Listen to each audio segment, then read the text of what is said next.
Welcome back to another episode of Rock Boys Football. Some fascinating news coming out of Big Ten Media Days for Lincoln Riley, this USC program. As Lincoln Riley states that USC is not completely done yet, adding to their roster heading into 2024, which I think is really exciting for USC fans, where you might see a roster addition or two over the next couple of weeks heading into 2024. Now, it needs to come together quickly. We are kicking off this 2024 season in a little over a month.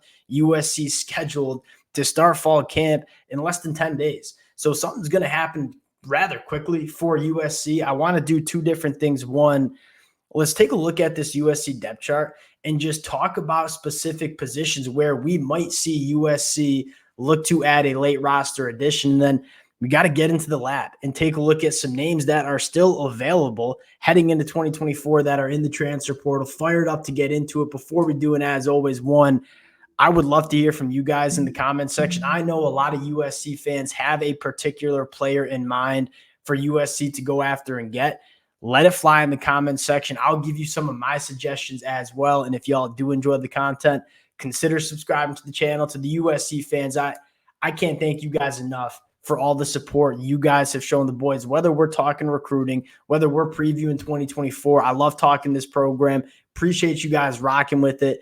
And without further ado, let's get into this depth chart first and talk about really, I think, two positions that USC might look to add. Now, I think the obvious one is on the inside of the defensive line. We're going to get into that conversation in about a minute or so. I think the other position you might see USC go after is at the offensive tackle spot, where you go into 2024 saying Elijah Page. If y'all have been rocking with the fellas for the last couple of weeks and months, I've been very vocal that I think Elijah Page is going to be a dude for USC at left tackle. You look at the right tackle spot, Mason Murphy, kind of a roller coaster season in 2023. It sounds like USC has some confidence in him going into 2024. You feel pretty good about your tackle spots in terms of your starters.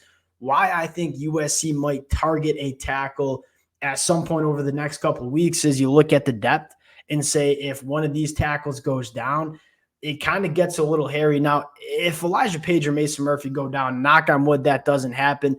I think the first step would probably kick Jonah out to tackle and fill it in at the center spot, because we know Jonah can play tackle at a very, very high level. He's playing center this year because that's probably where he's going to play at the NFL, and it's probably his best position on the offensive line. That's probably the first step. But in order to kind of avoid disrupting your whole offensive line and start moving multiple bodies around, you might want to find another depth offensive tackle, because you look at your other tackle options. Tobias Raymond's gotten a lot of love in spring practice. That's a guy that I think could be a capable starter for USC, but then you're kind of relying on a redshirt freshman that hasn't played a ton of football at the college football level, and then maybe a true freshman as well. That's not ideal heading into the Big Ten in 2024. So you want to have that third offensive tackle that you really trust. And then you look at the defensive line and say, hey, we just want one more body. And that's kind of what we've been talking about. Now, as time has gone on and I've thought about it more heading into 2024, I'm starting to be a little bit more comfortable with what USC has on the inside. Nate Clifton up to 295 pounds. Him and Bear Alexander, that is a very quality starting tackle duo on the inside. We know Bear Alexander is one of the most disruptive, better interior defensive linemen that we see in the country. Nate Clifton has played a ton of football in the SEC, whether it's out on the edge, whether it's on the inside. He was kind of that versatile piece for Vanderbilt over the last couple of years. We kind of know Nate Clifton's going to be really solid in there. I think when you start looking at 2, 3, 4, 5, that's when you have some question marks. Obviously, we feel really good about Kobe. We feel pretty good about Elijah Hughes going into his sophomore year. You have some freshmen and guys like Jide Abasari, that Carlin Jones, you feel pretty good about.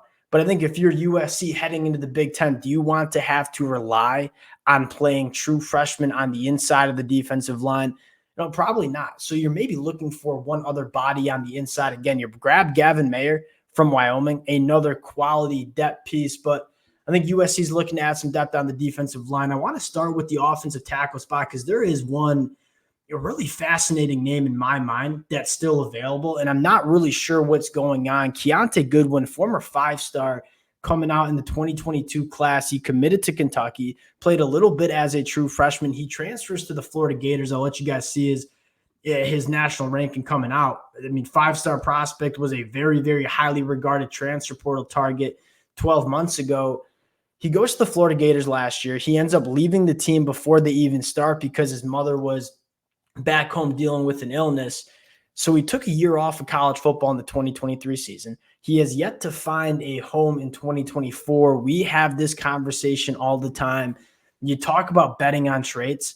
Keontae Goodwin was one of the freakier offensive linemen that we've seen come out of the high school ranks in quite a while, where he was a little bit of a work in progress, but at 6'8", 340 with the athleticism that he had, there is so much upside to Keontae Goodwin. Now, if you're going to look to add Keontae Goodwin to this roster, if he's open playing football in 2024, I think there's a couple things you got to look at. One, some of the injuries. I think number two, is he in football shape? Because he is coming in, if he was to be added to this USC roster, he'd be coming in just for fall camp. There's not a lot of time to get football ready over the next couple of weeks. So that's probably the second thing that you're looking at is, hey, from a conditioning, from a physical trait standpoint, or from a physical standpoint, I guess it should say, is he ready to kind of rock and roll heading into 2024? Those are the questions. But Keontae Goodwin, we know this kid can play football, and he'd be a fascinating addition where he'd just be a redshirt sophomore. So you could add him to this roster. Maybe he's not ready to go in 2024, but he could be ready to go in 2025. You talk about Elijah Page, Keontae Goodwin as your starting tackles in the 2025 season. That is kind of fascinating. Again, there's not a ton of legitimate tackle guys that I think make this USC roster better that are still in the transfer portal. Keontae Goodwin would be one of those names. Now, you look on the inside of the defensive line. I have read the message boards. It seems like the most popular name is a couple Fresno State cats that obviously Coach Tedford stepping down from the program, which allows Fresno State players to hit the transfer portal. Now, these names haven't hit the transfer portal yet. We obviously have to wait till these names hit the transfer portal for them to really be USC targets.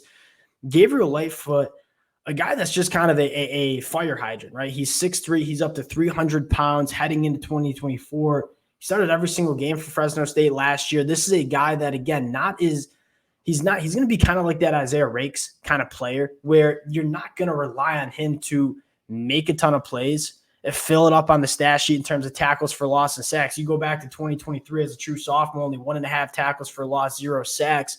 That being said, you talk about letting a guy like Bear Alexander have a little bit more opportunity.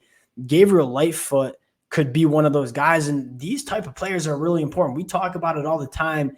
Michigan had a lot of these guys. Georgia has had a lot of these guys where they're not necessarily the stars of the defense on the stat sheet, but they allow everyone else to play a high level of football. Gabriel Lightfoot, again, only going into his junior year, has a red shirt still to use. This is a guy that you could bring in. He could be a quality football player for you in 2024, but you could also build this defensive line with Gabriel Lightfoot over the next couple of years as well. His teammate, also going to be a true junior, a little bit more of a playmaker from what I've seen from Fresno State. Jacob Holmes, a guy at 5 sacks, 7 TFLs. He's up to 6'3", 300 pounds as well. That's another name that if Jacob Holmes or a guy like Gabriel Lightfoot, who's from California, decides to hit the transfer portal, maybe USC goes out and makes a move for these two guys as well. I was looking in the transfer portal, and there's not a ton of capable bodies that I think would help this USC program because, again, USC is one of the better rosters we see in college football, but there are some names that would be some quality options for USC to continue to build that depth, specifically along the line of scrimmage. We'll see what comes out of it. Again, we'll kind of keep our ears to the reporting and see kind of what names USC might be going after. It is late in the process. We got only a couple more days till fall camp starts. So if USC is making a roster addition, it's probably happening relatively soon. We'll keep you guys updated. Appreciate y'all rocking with the fellas. Again, if you guys do enjoy the content, consider subscribing to the channel. Appreciate you guys, and we'll talk to y'all later.